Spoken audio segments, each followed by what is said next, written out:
Халықтың әлеуметтік осал топтарына жататын адамдар, сондай-ақ төтенше жағдай салдарынан зардап шеккен адамдар үшін мерзімі өткен кредиттер бойынша берешекті реттеу жөнінде қосымша қорғау шаралары көзделген. Банктық қарыздар бойынша бір қатар айып ақылар алып тасталады.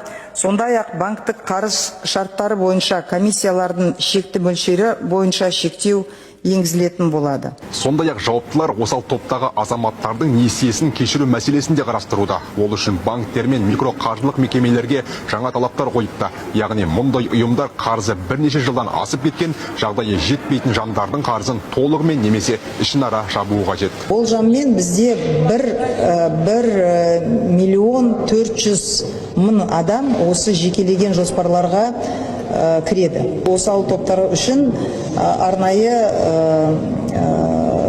осындай частичное или полное списание задолженности біз қарастырдық. Банкке қатысты мәселе